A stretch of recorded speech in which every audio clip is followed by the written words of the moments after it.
मैंने माननीय गृह मंत्री का ये बयान देखा था, उन्होंने जिसमें कहा था कि हमें अंग्रेजी बोलने पर शर्म आएगी। तो उन्होंने सभी उनका मजाक उड़ा रहे हैं, पर हमें ये क्यों नहीं समझ में आता है कि उन्होंने कितनी सही बात की। जब कांग्रेस बार बार ये कहते हैं कि उन्होंने अंग्रेजियों भारत छोड़ो का नारा दिया था और आंदोलन किया था, तो हमारे भी माननीय गृह मंत्री और भाजपा और माननीय प्रधानमंत्री अंग्रेजी भारत छोड़ो का नारा दिया है। इस तरह से देखिए कितनी बड़ी बड़ी चीज़ें कर रहे हैं। अंग्रेजी भारत छोड़ो का नारा अभी तक किसी ने नहीं दिया था, अभी तक किसी के दिमाग में ही नहीं आया था, क्योंकि हम बिल्कुल ही अंग्रेजी मानसिकता के गुलाम हैं।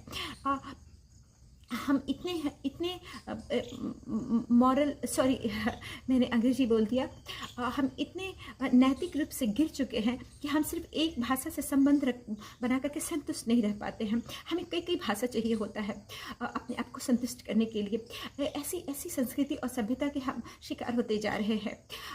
जब माननीय राहुल गांधी जी बोलते हैं कि हमें अंग्रेजी सीखना ही चाहिए आगे बढ़ने के लिए, गरीबों को, दलितों को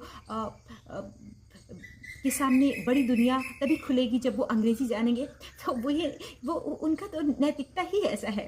वो तो चाहते ही है कि देश के लोग जो है वो अनैतिक होते जाए और एक भाषा से नहीं, अपनी मातृभूमि से नहीं संबंध बना के कई कई भाषा से संबंध बनाते रहे। ये हमारी ये पश्चिमी सभ्यता है।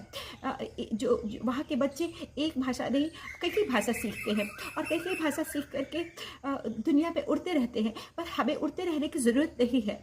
हमें हमारा जो पाँव है वो ज़मीन से जुड़े रहना चाहिए, और ज़मीन से जुड़े रहने के लिए बहुत ज़रूरी है कि देखिए कि हम बस एक भाषा से संबंध बना करके रखें और अपनी पवित्रता का परिचय दें। पवित्र होना देखिए बहुत ज़रूरी है, क्योंकि हमने कभी जाना ही नहीं कि पवित्र होना कितना ज़रूरी है। हमारी आत्मा और अंतर आत्मा का पवित्र होना कितना ज़रूरी है। तो इसीलिए मैं कहती हूँ कि जो गृह मंत्री ने किया है अंग्रेजी भारत छोड़ो, ये उन्होंने ऐसा नारा दे करके एक बहुत बड़ी क्रांति लाई है। और इस तरीके से हम जो है एक नैतिक देश बनने में उन्होंने मदद किया है, और हम एक बहुत बड़े नैतिक देश बन करके आने वाले समय में उभरेंगे। जय हिंद, जय भारत।